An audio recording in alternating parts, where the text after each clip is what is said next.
अगर इन 8 चीजों की मोहब्बत तुम्हें अल्लाह से बढ़ करके है, रसूल से बढ़ करके है और अल्लाह की राह में जिहाद से बढ़ करके है, फतरब्बसू हत्ता याती अल्लाहु बिअम्रिही, तो तुम अल्लाह के अजाब का इंतजार।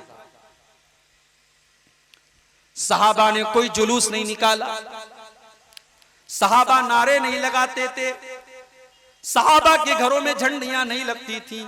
आज उस नबी की मोहब्बत के नाम पर आप डीजे बजा रहे हैं, सारे गांव को सुना रहे हैं, सारे घर वालों को, सारे मोहल्ले वालों को सुना रहे हैं, रास्ते बंद कर रहे हैं। आज मेरे पास वीडियो आया है मुंबई का, बड़े बड़े बड़े डीजे बज रहे हैं, गाने बज रहे हैं, म्यूजिक बज रहे हैं। जिस नबी ने म्यूजिक की आवाज सुनकर अपने कानों में उंगलियां डालनी हो, जिस नबी ने म्यूजिक को शैतान का आला करार दिया हो, आज उस नबी की पैदाइश के जश्न के नाम पर आप म्यूजिक बजा रहे हैं। अल्हम्दुलिल्लाह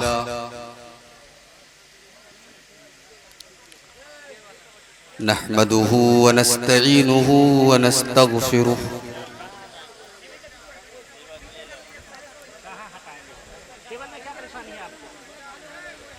व नऊज़ु बिल्लाहि मिन शुरूरि अनफुसिना व मिन सय्यिआति अअमालिना मन यहदिहिल्लाहु फला मुदिल्ल लहु व मन युद्लिल फला हादिय लहु।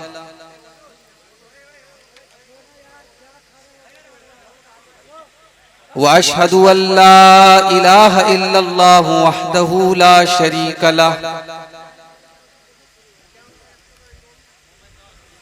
व अशहदु अन्न मुहम्मदन अब्दुहु व रसूलुहु। या अय्युहल्लज़ीना आमनुत्तक़ुल्लाह हक़्क़ तुक़ातिही व ला तमूतुन्न इल्ला व अंतुम मुस्लिमून।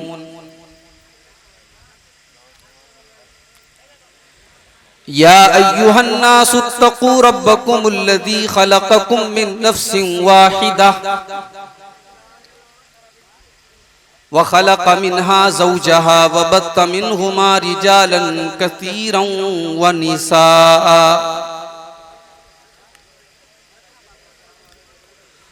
वत्तक़ुल्लाहल्लज़ी तसाअलून बिही वल अरहाम इन्नल्लाहा काना अलैकुम रक़ीबा।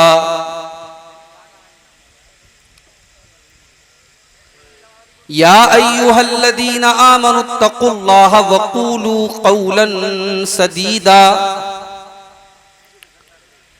युस्लिह लकुम अअमालकुम व यग़फ़िर लकुम ज़ुनूबकुम व मन युतिइल्लाह व रसूलहु फ़क़द फ़ाज़ फ़ौज़न अज़ीमा।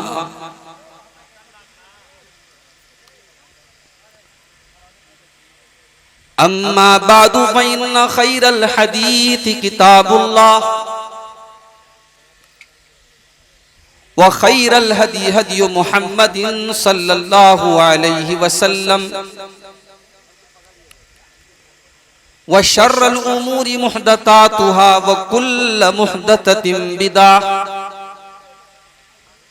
व कुल्ल बिदअतिन ज़लाला व कुल्ल ज़लालतिन फिन्नार।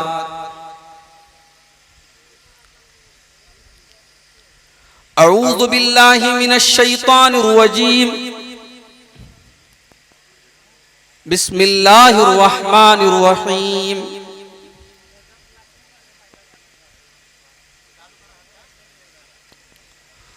कुल इन कुंतुम तुहिब्बूनल्लाह फत्तबिऊनी युहब्बुकुमुल्लाहु व यग़फिर लकुम ज़ुनूबकुम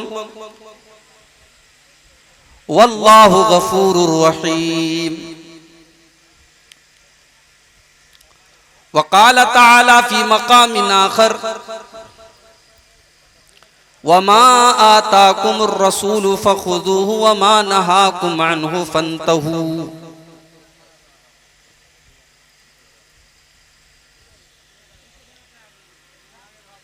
सदर मोहतरम, स्टेज पर मौजूद मोहतरम उलमाए किराम, मोहतरम बुजुर्गों, नौजवान साथियों, पर्दा नशीन माओ और बहनों, प्यारे बच्चों, सीमांचल के इलाके में ये पहला प्रोग्राम है इस सीजन का। मैं जानता हूं आपके इलाके में अल्लाह ताला के फजलो करम से, उसकी तौफीक से बहुत सारे लोग ऐसे हैं जो मेरी तकरीर को यूट्यूब वगैरह पर सुनते हैं, मोहब्बत करते हैं। अल्लाह ताला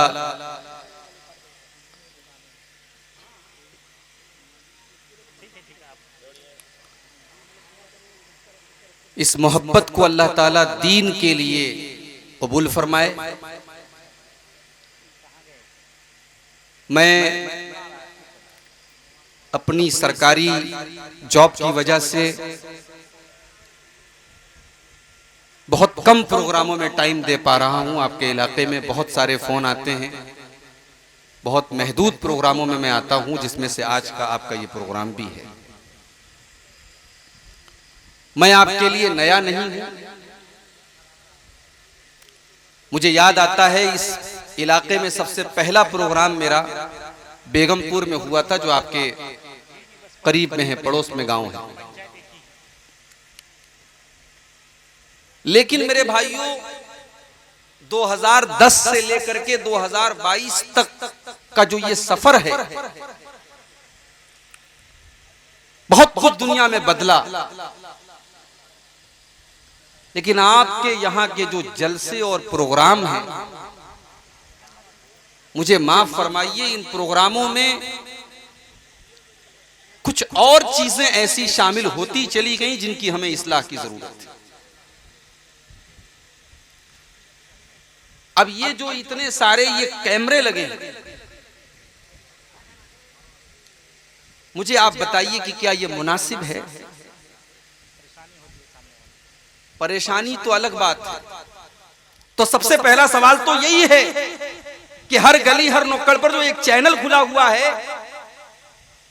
और इतने जाहिल हैं बाज चैनल वाले, उनको हिंदी लिखने की तमीज नहीं, उनको उर्दू लिखने की तमीज नहीं, उनको यह पता नहीं कि मुज़क्कर क्या है, मुअन्नस क्या है। उन्होंने चैनल बना दिया, साफ अंगूठा छाप है, हिंदी कुछ आ रही नहीं रही, इंग्लिश कुछ आ नहीं रही, उर्दू कुछ आ नहीं रही, उन्होंने चैनल खोल दिया उन्होंने। अब उस पे उन्होंने जो हेडिंग डाली है, अभी आपने सुना मौलाना जर्जीस साहब जेल में। जाहिर है हमारी जमात के एक मशहूर मुकर्रिर हैं, आलिम दीन हैं, हम सबको उनके हक में दुआ भी करनी चाहिए। उनके ताल्लुक से जो भी आसानी हो सके हमें उसके लिए पहल करनी चाहिए। अब मेरी तकरीर का टॉपिक कुछ और है। आपने मेरी किसी पुरानी तकरीर का कोई क्लिप ले लिया और आप हेडिंग डाल रहे हैं कि मौलाना जर्जीस साहब जेल क्यों गए, मौलाना जर्जीस साहब जेल से कब निकलेंगे, उनके साथ क्या साजिश हुई। क्या है भाई, मेरी तकरीर पर नंगी औरतों की तस्वीरें लगा करके आप थंबनेल बना रहे हैं। मैं अगर चाहूं तो बाज चैनल वालों का नाम भी ले सकता हूं, मगर मैं एक मौका दे रहा हूं, नाम लेना मैं मुनासिब नहीं समझता। मेरे भाइयों, आप इसकी इस्लाह कर लीजिए। आप तकरीर, अरे आपको अगर यही सब करना है तो आप नाच गाना डालिए ना, तकरीर को बदनाम मत कीजिए। आप चैनल बनाए हैं इस्लामी तकरीरों के नाम पर, और उस पर आप एक अच्छी खासी तकरीर की का थंबनेल आप लगा रहे, गंदा सा थंबनेल लगा रहे, उस पे औरतों की तस्वीर लगा रहे, उस पे जो है क्या बोलूं मेरे भाई। तो मेरे भाइयों, ये आपके जलसे में आने वाली एक बड़ी खराबी है, इसकी आप इस्लाह की कोशिश कीजिए। दूसरी चीज, अब बहुत धीरे धीरे ये चीज आम हो रही है, इश्तिहार पे फोटो डालने की। क्या जरूरत है भाई इसकी? अब्दुल गफ्फार साहब को लोग जानते हैं, आपको फोटो डालने की जरूरत नहीं है। शेख बदरुद्दोजा साहब बहुत मशहूर शख्सियत है आपके दरमियान, उनका फोटो डालने की जरूरत नहीं है। पहले मैं बंगाल में ये चीजें देखता था, आपके सीमांचल में नहीं थी, अब सीमांचल में भी आ चुकी। पोस्टर पर तस्वीरें,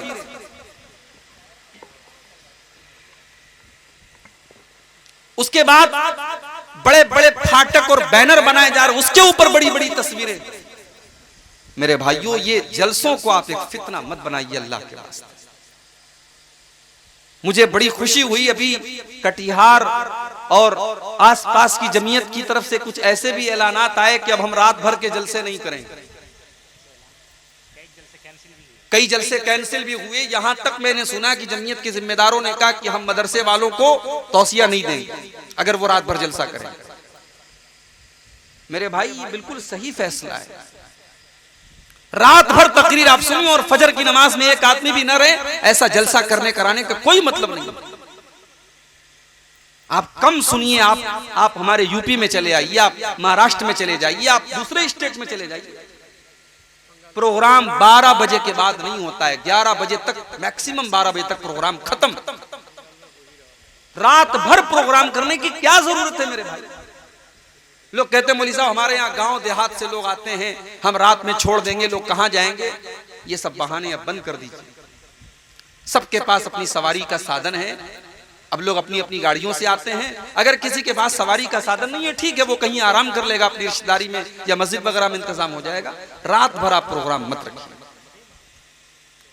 मेरी बातें अगर आपको बुरी लग रही हो मुझे माफ फरमाइएगा, लेकिन ये हैं, ये चीजें, इसको दूर करने की जरूरत है मेरे भाई। और जब तक आप कदम नहीं बढ़ाएंगे ये चीजें दूर नहीं होंगी। मैं अल्लाह से दुआ करता हूं, अल्लाह ताला हम सबको अपनी कमियों को दूर करने की तौफीक अता फरमाए, आमीन।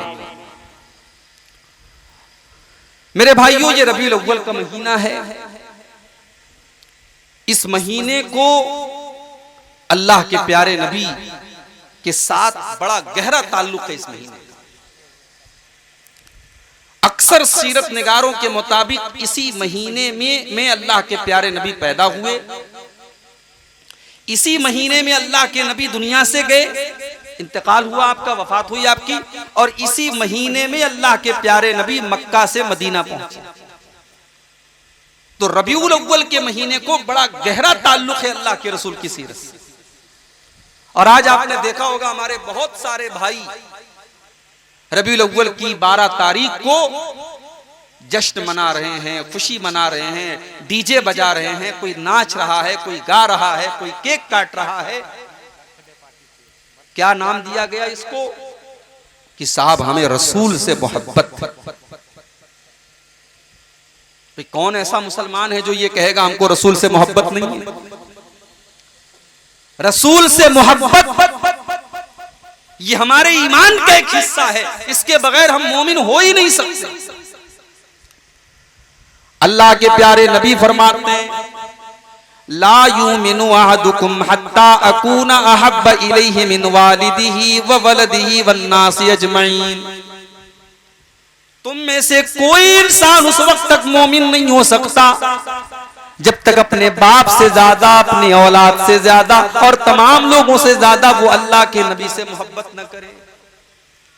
जब तक तमाम लोगों से बढ़कर के वो अपने नबी से मोहब्बत न करे, तब तक उसका ईमान मुकम्मल नहीं हो सकता, वो मोमिन नहीं हो सकता।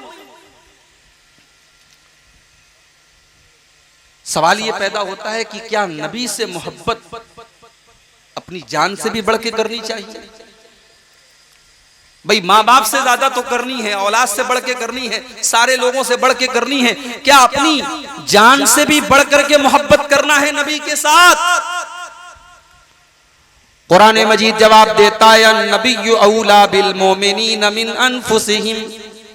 नबी से मोहब्बत ईमान वाले अपनी जान से बढ़कर के करते हैं, अपनी जान से ज्यादा वो नबी से प्यार करते हैं, नबी उनको अपनी जान से ज्यादा महबूब होते हैं।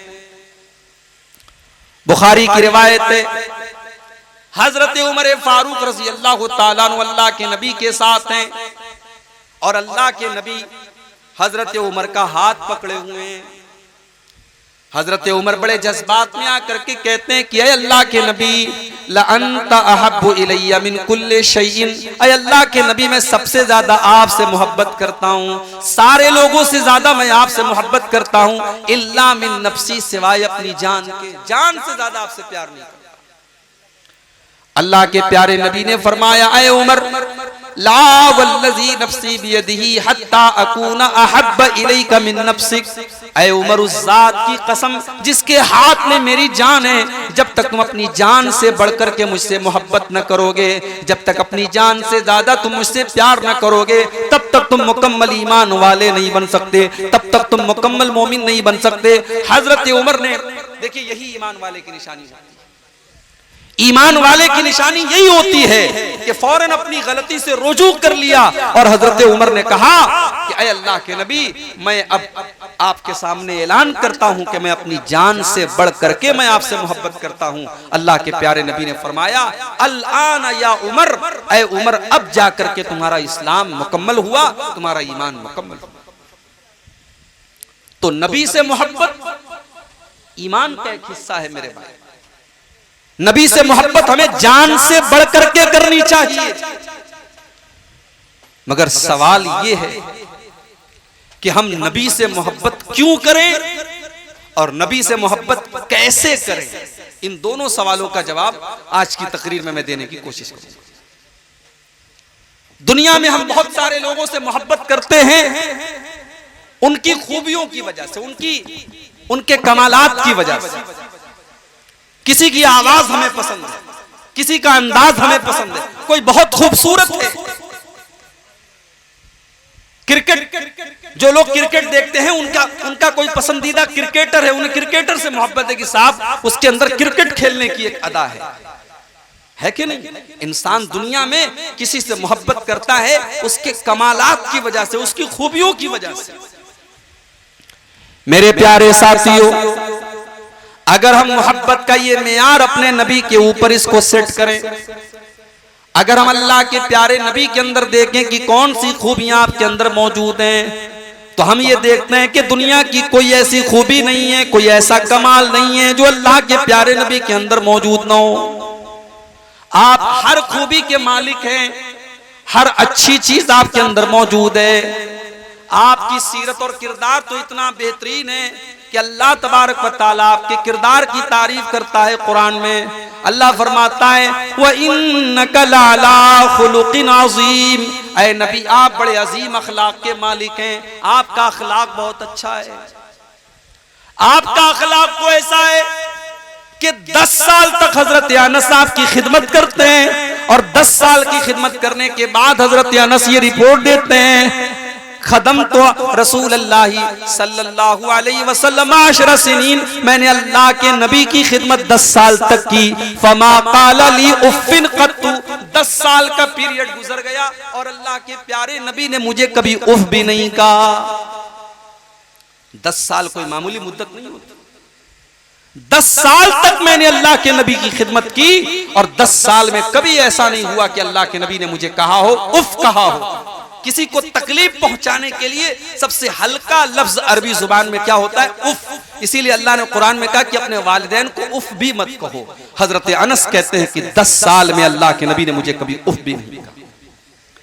कभी ऐसा नहीं हुआ कि मैंने कोई काम किया हो और अल्लाह के नबी ने फरमाया हो कि ऐ अनस तूने ये काम क्यों किया, और कभी ऐसा भी नहीं हुआ कि मैंने कोई काम नहीं किया और अल्लाह के नबी ने फरमाया कि ऐ अनस तूने ये काम क्यों नहीं किया। ये मेरे नबी का अखलाक। सच्चे इतने थे कि आपके बड़े बड़े दुश्मन भी कभी आपको झूठा न कह सके। अमानतदार इतने थे, जब मक्का से मदीना आप जा रहे थे, लोग आपके खून के प्यासे थे, लोग आपको जान से मार देना चाहते थे, मगर उस वक्त भी मक्का वाले अपनी अमानत अगर किसी के पास रखवाते थे तो जनाब मोहम्मद रसूलुल्लाह सल्लल्लाहु अलैहि वसल्लम के पास रखवाते थे। बहादुर इतने थे कि जंग के मैदान में जब सारे लोग मैदान छोड़ के भाग जाते, अल्लाह के नबी मैदान जंग में खड़े रहते और कहते अनन नबिय्यु ला कज़िब अन अब्दुल मुत्तलिब, ओ लोगों मैं अल्लाह का सच्चा नबी हूँ, मैं अब्दुल मुत्तलिब का बेटा हूँ, मैं झूठा नहीं हूँ, ओ लोगों मेरी तरफ आ जाओ। अल्लाह के नबी मैदान जंग में डटे रहते थे। बहादुर इतने थे, सखी और फैयाज इतने थे कि कभी आपने किसी को ना नहीं कहा। जब भी आपसे किसी ने कोई चीज मांगी आपने कभी किसी को ना नहीं कहा। एक सहाबी अल्लाह के नबी के पास आते हैं, ऐ अल्लाह के नबी, मैं एक चादर आपको गिफ्ट करना चाहता हूं, मैं एक चादर आपको देना चाहता हूं।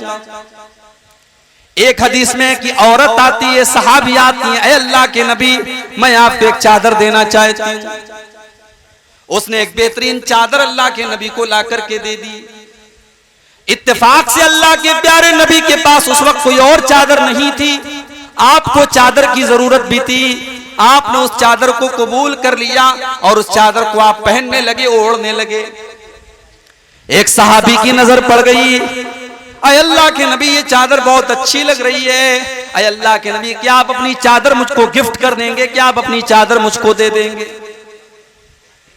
अल्लाह के प्यारे नबी ने अपनी चादर को उतारा और सहाबी को दे दी, फौरन उतार करके दे दी। दूसरे सहाबा ने उस सहाबी से कहा, तूने ये अच्छा काम नहीं किया, तू जानता है कि अल्लाह के प्यारे नबी को चादर की जरूरत है, आपके पास कोई दूसरी चादर नहीं है, और तू ये भी जानता है कि अल्लाह के नबी किसी को ना नहीं करते। जब नबी से कोई चीज मांगी जाए तो नबी किसी को ना नहीं करते, तूने क्यों नबी से ये चादर मांगी? वो साहबी कहने लगे, ओ लोगों, मेरी तरफ गलत नजरों से न देखो, मैंने ये चादर क्यों मांगी है, जरा मेरा मकसद भी तो सुन लो, मैंने ये चादर क्यों मांगी है। रजा हुसूल बरकतिहा, मैंने ये चादर इसलिए मांगी है क्योंकि इस चादर को जनाब मोहम्मद रसूलुल्लाह ने पहना है, और मैं ये चाहता हूं कि मैं इस चादर की बरकत हासिल कर लूं, क्योंकि ये चादर नबी के जिस्म के ऊपर गई है, अल्लाह के प्यारे नबी ने पहना है, इसलिए मैं चादर मांग रहा हूं, और मैं इस चादर को अपना कफन बनाना चाहता हूं। मैं चाहता हूं कि जब मेरा इंतकाल हो जाए, जब मैं मर जाऊं, तो इसी चादर में मुझे कफना दिया जाए। ये अल्लाह के नबी का अखलाक था। गाली का जवाब आपने गाली से नहीं दिया। आजकल सोशल मीडिया पर एक पोस्टर बड़ा वायरल हो रहा है।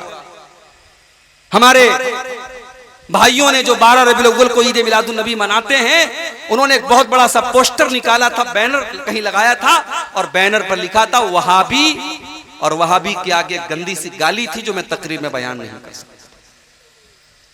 वहाबी के आगे गाली लिखी थी। क्यों साहब? नबी के चाहने वाले हैं और ये गुस्ताख लोग हैं, ये लोग नहीं मानते, इसलिए हम इनको गाली देंगे। वहाबी के साथ हमने गाली का लफ्ज इस्तेमाल किया। ओ लोगों, जरा शर्म करो, जरा शर्म करो। जिस नबी की मोहब्बत के नाम पर तुम आज दूसरों को गाली दे रहे हो, उस नबी ने अपनी जुबान से कभी गाली नहीं दी। उस नबी का हाल तो ये था। अम्मा आयशा फरमाती हैं, मा काना रसूलुल्लाह सल्लल्लाहु अलैहि वसल्लम फाहिशन वला मुतफाहिशन, अल्लाह के प्यारे नबी ने कभी अपनी जुबान से गंदा लफ्ज इस्तेमाल नहीं किया, कभी गाली के जवाब में भी आपने गाली नहीं दी। वला सख्खाबन फिल अस्वाक, अल्लाह के प्यारे नबी बाजारों में चीखने चिल्लाने को पसंद नहीं करते थे। हो लोगों, जो नबी बाजारों में चिल्लाने को पसंद नहीं करता था, आज उस नबी की मोहब्बत के नाम पर आप डीजे बजा रहे हैं, सारे गांव को सुना रहे हैं, सारे घर वालों को, सारे मोहल्ले वालों को सुना रहे हैं, रास्ते बंद कर रहे हैं। आज मेरे पास वीडियो आया है मुंबई का, बड़े बड़े बड़े डीजे बज रहे हैं, गाने बज रहे हैं, म्यूजिक बज रहे हैं। जिस नबी ने म्यूजिक की आवाज सुनकर अपने कानों में उंगलियां डालनी हो, जिस नबी ने म्यूजिक को शैतान का आला करार दिया हो, आज उस नबी की पैदाइश के जश्न के नाम पर आप म्यूजिक बजा रहे हैं।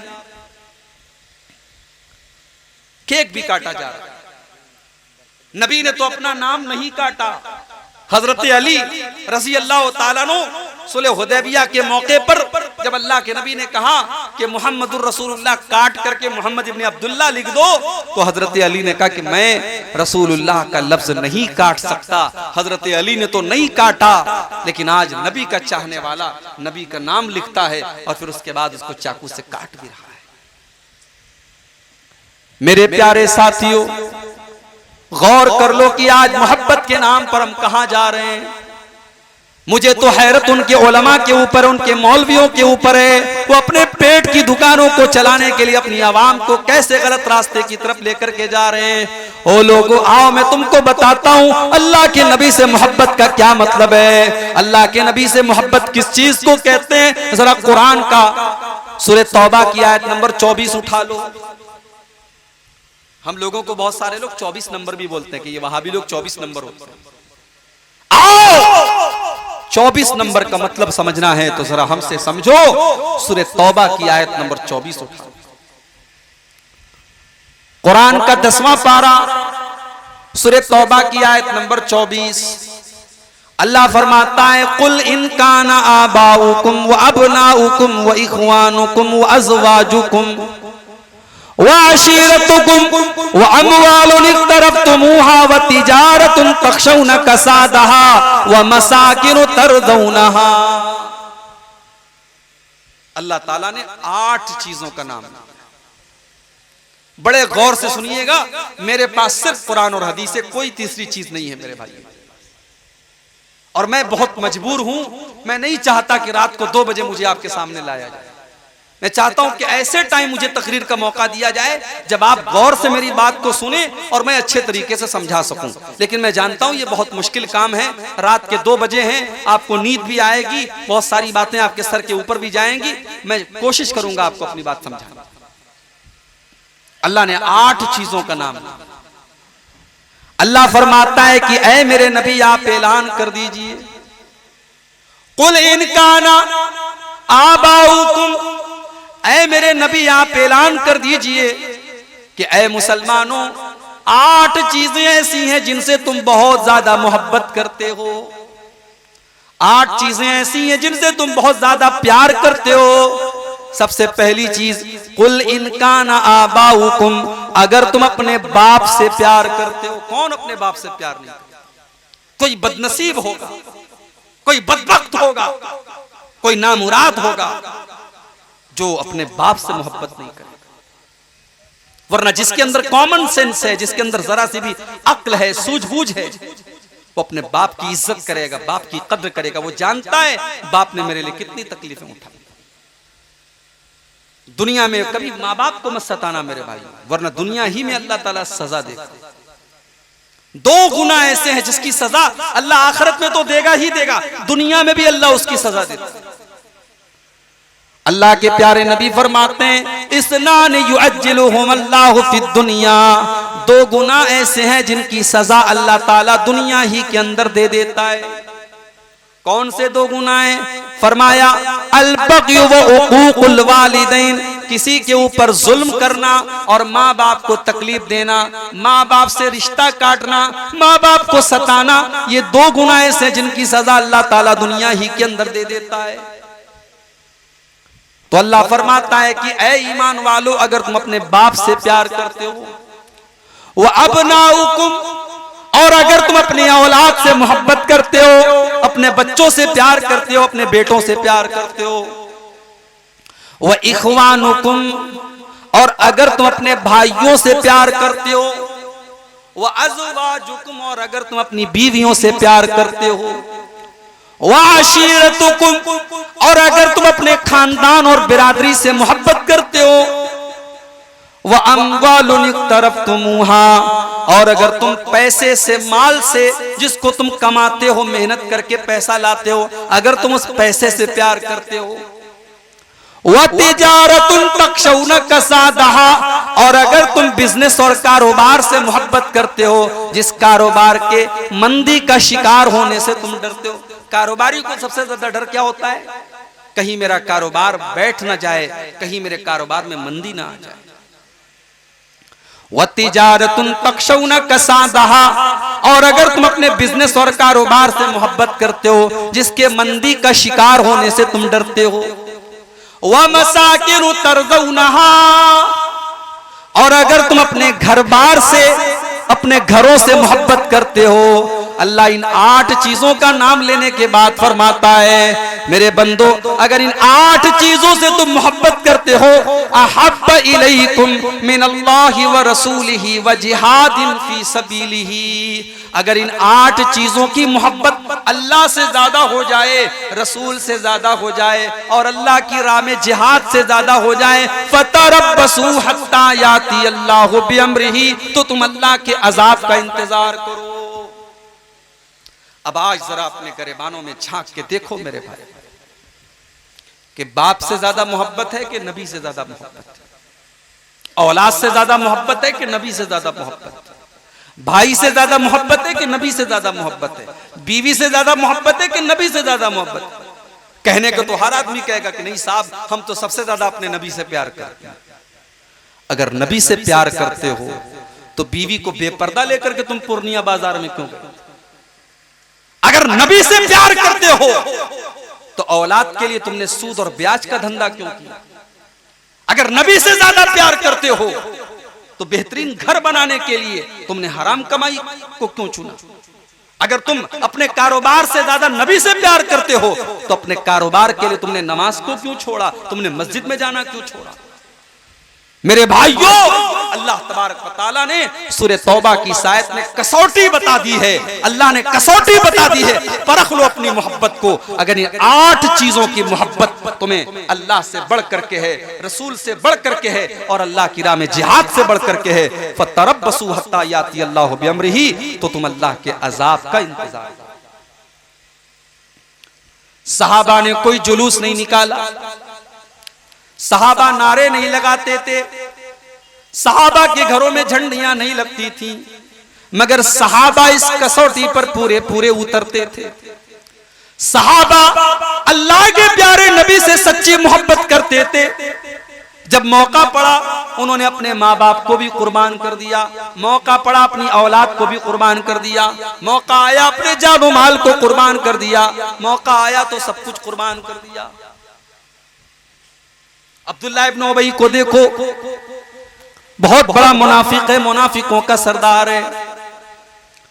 अब्दुल्लाह बिन उबई ने अल्लाह के नबी को गाली दे दी, बुरा भला कह दिया। अब्दुल्लाह बिन उबई के बेटे को पता चला। अब्दुल्लाह बिन उबई तो मुनाफिक है, लेकिन उसका बेटा सच्चा मुसलमान है, नबी का सहाबी है, नबी का साथी है। बेटे को पता चला कि बाप ने अल्लाह के नबी की गुस्ताखी कर दी है, बाप ने अल्लाह के नबी के बारे में कुछ नाजेबा कलमात कह दिए। क्या कहा था बाप ने?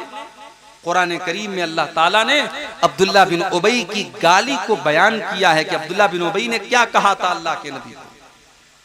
अब्दुल्लाह बिन उबई ने कहा था लयुखरिजन्नल अअज़्ज़ु मिनहल अज़ल। उसने कहा था जब हम मदीना पहुंचेंगे तो इज्जत वाला जिल्लत वाले को निकाल देगा। उसने अपने आप को इज्जत वाला कहा था और अल्लाह के प्यारे नबी को जिल्लत वाला कहा था। यही गाली दी थी उसने अल्लाह के नबी को। और जब उसके बेटे को पता चला, बुखारी के अल्फाज हैं, बेटे ने अपने बाप को रोक लिया, बेटे ने बाप को रोक लिया और कहा कि मैं तुम्हें मदीना में जाने नहीं दूंगा जब तक मेरे अल्लाह के प्यारे नबी तुम्हारे बारे में इजाजत नहीं देंगे, तब तक मैं आपको मदीने में जाने नहीं दूंगा। उसके बाद जब अल्लाह के नबी आते हैं, अब्दुल्लाह बिन उबई का बेटा कहता है कि ऐ अल्लाह के रसूल, मुझे पता है कि मेरे बाप ने आपके साथ बहुत बदतमीजी की है, मुझे पता है मेरे बाप ने आपको बहुत बुरा भला कहा है। ऐ अल्लाह के नबी, अगर आप मेरे बाप की सजाए मौत का फैसला करें तो ये सजा किसी और को देने मत दीजिएगा, अपने बाप को सजाए मौत मैं दूंगा, क्योंकि उसने आपकी तौहीन की है। वो मेरा बाप है, मैं उससे बहुत ज्यादा मोहब्बत करता हूँ, मगर ऐ अल्लाह के नबी मैं आपसे ज्यादा उससे मोहब्बत नहीं करता हूँ। अगर मेरे बाप ने आपके साथ गुस्ताखी की है, मैं उसको मदीना के अंदर दाखिल नहीं होने दूंगा। ये थे नबी के सहाबा, ये थे नबी के सहाबा और ये थी मेरे प्यारे साथियों उनकी मोहब्बत रसूल। आज मोहब्बत रसूल के नाम पर हम कहां जा रहे हैं, हम खुद फैसला कर लें, मुझे कुछ बताने की जरूरत नहीं। गज़वे बद्र का वो मंजर याद करो, एक तरफ हजरत अबू बकर सिद्दीक हैं, दूसरी तरफ उनका बेटा है। बाप मुसलमान है, बेटा काफिर है। बाप बेटे के दरमियान लड़ाई हो रही है, जंग हो रही है। कभी बेटा बाप की तलवार के नीचे आ जाता है, कभी बाप बेटे की तलवार के नीचे आ जाता है। जंग खत्म हो गई। बाद में हजरत अबू बकर के बेटे भी मुसलमान हो गए, अब्दुर्रहमान बिन अबू बकर। बाद में जब बाप बेटे आपस में गुफ्तगू कर रहे हैं, अब्दुर्रहमान इब्न अबू बकर कहते हैं कि अब्बा जान, पता है बद्र की लड़ाई में कई बार ऐसा मौका आया कि आपकी गर्दन मेरी तलवार के नीचे आ गई। कई बार ऐसा मौका आया कि आपकी गर्दन मेरी तलवार के नीचे आ गई, मगर मैंने ये सोच करके छोड़ दिया कि आप मेरे बाप हैं। मैंने आपको छोड़ दिया कि ये मेरे बाप हैं, मैंने ये सोच करके आपको कत्ल नहीं किया। हजरत अबू बकर सिद्दीक कहने लगे, ओ मेरे बेटे, तूने तो बाप समझ करके छोड़ दिया, लेकिन अगर तेरी गर्दन मेरी तलवार के नीचे आई होती तो मैं तुझे न छोड़ता, क्योंकि उस वक्त मैं तुझे अपना बेटा नहीं समझ रहा था, उस वक्त मैं तुझे इस्लाम का दुश्मन समझ रहा था, उस वक्त मैं तुझे नबी का दुश्मन समझ रहा था। अगर तेरी गर्दन मेरी तलवार के नीचे आई होती तो मैं तुझे खत्म कर देता। ये थे नबी के सहाबा, उन्होंने नबी से बढ़ करके किसी को नहीं चाहा। मेरे प्यारे साथी, वही इख्वानुकुम, भाई से ज्यादा नबी से प्यार होना चाहिए। हजरत मुसअब इब्न उमैर को देखो, जंगे बद्र में हजरत मुसअब इब्न उमैर के भाई काफिरों की तरफ से लड़ रहे थे, काफिर थे, मुशरिक थे। जब जंग खत्म हो गई, कैदियों को पकड़ के लाया गया, तो मुसअब इब्न उमैर के जो भाई थे उनका नाम था अबू उबैद बिन उमैर। अबू उबैद इब्न उमैर भी कैदियों के साथ पकड़ के लाए गए। एक मुसलमान ने उनको कस के पकड़ा हुआ था। हजरत मुसअब इब्न उमैर की नजर पड़ी, उन्होंने अपने मुसलमान साथी से कहा, इसको जरा कस के बांधना, इसको अच्छी तरीके से बांध के रखना, इसकी माँ बहुत पैसे वाली है, बहुत पैसा मिलेगा, इसको पैसा लेकर के छोड़ना है। मुसअब इब्न उमैर का भाई हैरान, उसने कहा, तू मेरा भाई हो के ऐसी बात कर रहा है? तू मेरे बारे में कह रहा है इसको कस के बांधो, इसको मजबूती से बांधो, और तू ये भी कह रहा है कि इसकी मां के पास पैसा बहुत ज्यादा है। अरे तू मेरा सगा भाई है, तेरे जिस्म के अंदर वही खून दौड़ रहा है जो मेरे जिस्म के अंदर दौड़ रहा है, लेकिन तू आज इस तरीके से मेरे बारे में बात कर रहा है, आखिर क्या वजह है, क्या बात है? हजरत मुसअब इब्न उमैर कहते हैं, इन्नहु अखी दूनक, ओ मेरे भाई, कल तक तू मेरा भाई था, लेकिन आज इस्लाम ने मेरे और तेरे दरमियान दीवार खड़ी कर दी है। आज तू मेरा भाई नहीं है, आज ये मेरा भाई है, जिसने तुझको गिरफ्तार करके रखा है, जिसने तुझको पकड़ करके रखा है, ये मेरा भाई है, तू मेरा भाई नहीं है। ये थी सहाबा की नबी से मोहब्बत, खानदान और बिरादरी की मोहब्बत, बीवी की मोहब्बत। सहाबा इन सबसे बढ़ करके अपने नबी से प्यार करते थे। मेरे प्यारे साथी, हजरत हंजला रजी अल्लाह ताला अन्हु को देखो, नई नई शादी हुई है, और शादी की पहली ही रात जब वो अपने बीवी के साथ हैं, अल्लाह के प्यारे नबी की तरफ से ये ऐलान होता है, मैदान जंग में जाना है, मैदान जिहाद में जाना है, लड़ाई का ऐलान हो चुका है, फौरन निकलने का ऑर्डर दे दिया गया। सारे सहाबा निकलने लगे। हजरत हंजला रजी अल्लाह ताला अन्हु भी अपनी बीवी को छोड़ करके जाने लगे।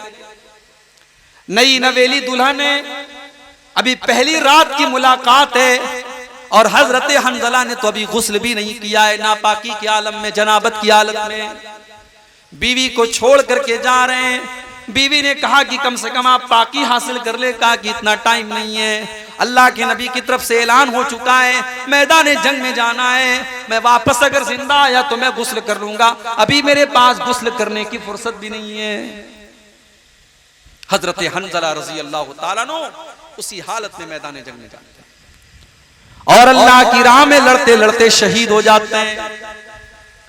जंग के बाद जब शहीदों की लाशों को इकट्ठा किया जाने लगा, अल्लाह के प्यारे नबी ने फरमाया, ओ लोगो, क्या इन लाशों में तुमको हंजला की लाश भी नजर आ रही है? सहाबा ने तलाश किया, हंजला की लाश मिली। सहाबा ने देखा हंजला के बालों से पानी गिर रहा है, ऐसा लग रहा है कि हंजला ने अभी गुस्ल किया है, ऐसा लग रहा है कि हंजला ने अभी उन्होंने अभी गुस्ल किया है, अभी उन्होंने अपने बदन के ऊपर पानी डाला है। सहाबा कहने लगे, अय अल्लाह के नबी, ये मंजर समझ में नहीं आ रहा है कि हंजला के बालों से पानी क्यों टपक रहा है। अल्लाह के नबी ने फरमाया, ओ लोगो, मैं फरिश्तों को देख रहा हूँ कि फरिश्ते हंजला को गुस्ल दे रहे हैं। ये जनाबत की हालत में जंग के मैदान में आए थे, ये नापाकी की आलम में जंग के मैदान में आए थे, और आज जब ये शहीद हो गए तो फरिश्ते इनको गुस्ल दे रहे हैं। बीवी से मोहब्बत थी, बीवी से प्यार था, मगर नबी से बढ़ करके प्यार नहीं था। मेरे भाइयों, बीवी को छोड़ करके नबी के ऐलान पर गए और अल्लाह की राह में शहीद हो गए। ये थे नबी के सहाबा। कुल इन काना आबाउकुम व अबनाउकुम व इख्वानुकुम व अज़वाजुकुम व अशीरतुकुम व अम्वालुन इख्तरफ्तुमुहा व तिजारतुन तख्शौन कसादहा। सहाबा तिजारत से और बिजनेस से भी ज्यादा अल्लाह के नबी से मोहब्बत करते थे। हजरत सुहैब रूमी को देखो, ये बहुत बड़े बिजनेसमैन हैं, बहुत बड़े व्यापारी हैं, कारोबारी हैं। अल्लाह के प्यारे नबी मदीना जा चुके हैं, सारे सहाबा मदीना जा चुके हैं। कुछ सहाबा ऐसे जो अभी तक मक्का में मौजूद हैं, उन्हीं में से हजरत सुहैब रूमी भी हैं। सुहैब रूमी जो बचपन में गुलाम बन करके मक्का में आए थे और बाद में मक्का में रह करके उन्होंने पैसा कमाया, माल कमाया, बिजनेस किया और आज सारा माल ले करके वो मदीना जाने लगे। जब सुहैब रूमी मदीना जाने लगे, मक्का के काफिरों ने उनकी ऊंट की नकेल को पकड़ लिया। कहा है सुहैब कहां जा रहे हो? कहा मैं यस्रिब जा रहा हूं, मदीना जा रहा हूं। कहा है सुहैब हम तुम्हें मदीना नहीं जाने देंगे। अतैतना सुलूकन ला माल लक। ऐ सुहैब जब तुम मक्का में आए थे तुम्हारे पास एक फूटी कौड़ी नहीं थी, एक पैसा भी नहीं था, और आज जब तुमने पैसा कमा लिया तुम सारा का सारा माल लेकर के मदीना जा रहे हो। ऐ सुहैब हम तुम्हें मदीना नहीं जाने देंगे, मदीना नहीं जाने देंगे। हजरत सुहैब ने कहा मैं तो अपने नबी के बगैर नहीं रह सकता, मैं तो मदीना जाऊंगा। कहा ठीक है, अगर तुम्हें जाना है तो तुम जाओ, लेकिन अपना माल और अपना पैसा ये तुमको छोड़ के जाना पड़ेगा। हजरत सुहैब रूमी रजी अल्लाह ताला अन्हु ने 10 सेकंड भी नहीं लगाया और सारा माल और जिंदगी भर की सारी कमाई उन्होंने मक्का वालों को दे दी और कहा कि अगर तुम ये पैसा ले लो और ये कमाई ले लो, लेकिन मुझे मदीना जाने की इजाजत देते हो तो ठीक है, तुम ये पैसा ले लो, लेकिन मुझे मदीना जाना चाहिए। हजरत सुहैब रूमी ने अपनी जिंदगी भर की कमाई उनके हवाले कर दी और खाली हाथ वो मदीना पहुंचे। जब मदीना पहुंचे तो अल्लाह के नबी फजर की नमाज पढ़ा रहे थे। हजरत सुहैब रूमी जल्दी से पहुंचे, वजू किया, नमाज में शामिल हुए। जब अल्लाह के नबी ने सलाम फेरा, सुहैब रूमी को देखा, अल्लाह के नबी ने खड़े होकर के सुहैब रूमी को गले लगाया और आपने फरमाया ऐ सुहैब रबिह तल भैया, रबिह तल भैया। ऐ सुहैब तूने बहुत फायदे का सौदा किया है, तूने बहुत मुनाफे का सौदा किया है, तूने कोई घाटे का सौदा नहीं किया है, तूने सब कुछ कुर्बान करके अपने नबी का साथ दिया है, तूने बहुत मुनाफे का सौदा किया है। माल से मोहब्बत उनको भी थी मेरे भाई, ऐसा नहीं उनको माल से मोहब्बत नहीं थी, उनको माल की जरूरत नहीं थी, मगर एक मोहब्बत ऐसी थी कि उस मोहब्बत पर सारी मोहब्बतों को कुर्बान किया जा सकता है, और वो मोहब्बत थी रसूल की मोहब्बत, वो मोहब्बत थी अल्लाह की मोहब्बत। हजरत सुहैब रूमी रज़ी अल्लाह ताला अन्हु ने अपना सब कुछ कुर्बान कर दिया और अल्लाह के प्यारे नबी के पास चले गए। ये थी सहाबा की नबी से मोहब्बत। हम क्या मोहब्बत का मतलब समझेंगे? हमने तो मोहब्बत को मजाक बना के रख दिया। हम तो मोहब्बत के नाम पर वो सारे काम कर रहे हैं जिसकी नबी की सुन्नत में और नबी की शरीयत में जिसकी कोई गुंजाइश नहीं। मेरे प्यारे साथियों, जिसको नबी से मोहब्बत होगी वो नबी की इत्तिबा करेगा, वो नबी के नक्शे कदम पर चलेगा, वो नबी की सुन्नतों पर चलेगा। अल्लाह कुरान में कहता है, सूरह आल इमरान की आयत नंबर 41 में कहता है, कुल इन कुंतुम तुहिब्बूनल्लाह फत्तबिऊनी युहब्बिबकुमुल्लाह। ऐ नबी आप ऐलान कर दीजिए, अगर तुम अल्लाह से मोहब्बत करते हो तो नबी की इत्तिबा करो, नबी की पैरवी करो। सहाबा कैसे पैरवी करते थे अल्लाह के नबी? अल्लाह के नबी सहाबा के साथ जा रहे हैं, सफर के दौरान नमाज का टाइम हो गया। अल्लाह के नबी ने सहाबा से कहा कि जूता पहन करके नमाज पढ़ लो। पता चला कि अगर जूता पाक साफ हो और सफर के हालात हों जंगल वगैरह का मामला हो और जूता उतारने में दिक्कत की बात हो तो जूता पहन करके भी नमाज पढ़ सकते हैं। अल्लाह के नबी जूता पहन के नमाज पढ़ने लगे, सहाबा भी पीछे जूता पहन करके नमाज पढ़ने लगे। नमाज के दौरान अल्लाह के नबी ने अपने जूते उतार दिए। सहाबा ने देखा अल्लाह के प्यारे नबी ने अपने जूते उतार दिए, सहाबा ने भी फौरन अपने जूते उतार दिए। जब अल्लाह के प्यारे नबी ने सलाम फेरा, आपने पूछा मा हमलकुम अला इल्काई निआलिकुम, ऐ मेरे सहाबा मैंने तो जूते इसलिए उतारे क्योंकि जिब्रील अलैहिस्सलाम ने आकर के मुझको बताया था कि मेरे जूते में गंदगी लगी है, इसलिए मुझे जूता उतारना पड़ा। ऐ मेरे सहाबा तुमने जूता क्यों उतारा? सहाबा ने कहा ऐ अल्लाह के नबी राइना का लबिस्तन आलका, हमने देखा कि आप जूता पहन करके नमाज पढ़ रहे हैं, हम भी जूता पहन करके नमाज पढ़ने लगे। हमने देखा आपने जूते उतार दिए, हमने भी जूते उतार दिए। हम तो आपकी पैरवी करने वाले, हम तो आपकी इत्तिबा करने वाले और आपके नक्शे कदम पर चलने वाले हैं। आपने जूता उतारा, हमने उतार दिया, आपने पहना, हमने पहन लिया। ये है मोहब्बत रसूल। मोहब्बत रसूल ये है कि नबी ने जहां जूता उतार दिया वहां जूता उतार दिया जाए और नबी ने जहां जूता पहन लिया वहां जूता पहन लिया जाए। सहाबा ने इसको मोहब्बत रसूल समझा है मेरे प्यारे साथी। और रबीउल अव्वल का महीना अगर एक तरफ नबी की पैदाइश का महीना है तो दूसरी तरफ नबी की वफात का महीना है। अगर इस्लाम में किसी की पैदाइश की खुशी है तो फिर किसी की मौत का गम भी होना चाहिए,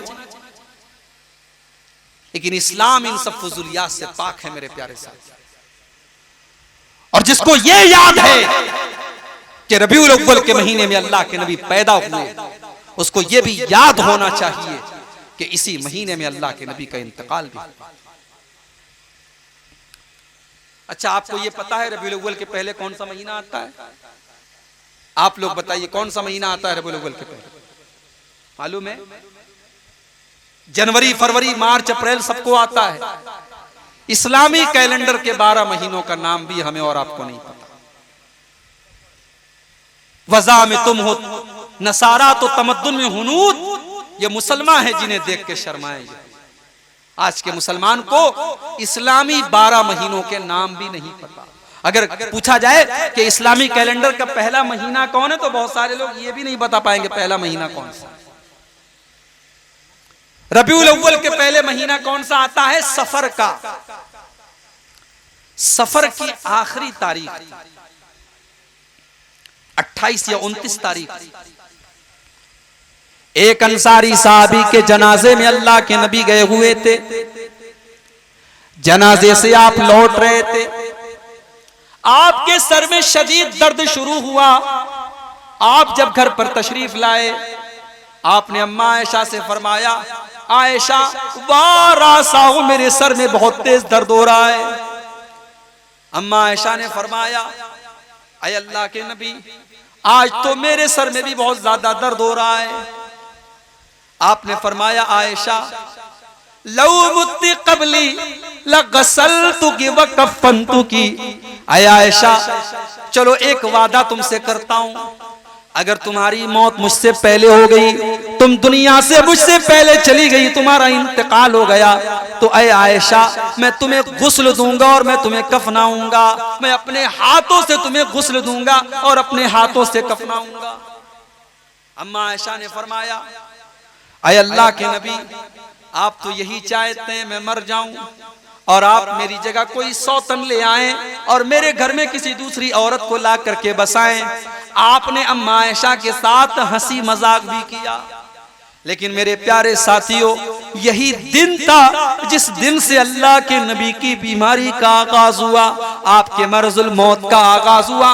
और इस बीमारी के अंदर आप 13-14 दिन तक मुब्तला रहे और 12 रबीउल अव्वल को आपका इंतकाल हुआ। 13-14 दिन तक आप बीमार थे। बीमारी बढ़ने लगी।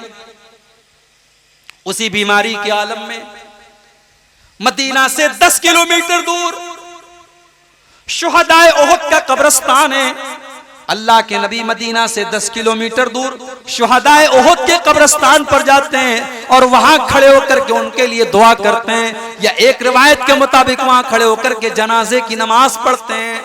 8 साल के बाद जंग ओहद हुई है दोस्त, सन 2 हिजरी। अल्लाह के नबी 8 साल के बाद जाकर के शुहदाए ओहद के लिए दुआए मगफिरत करते हैं या जनाजे की नमाज पढ़ाते हैं।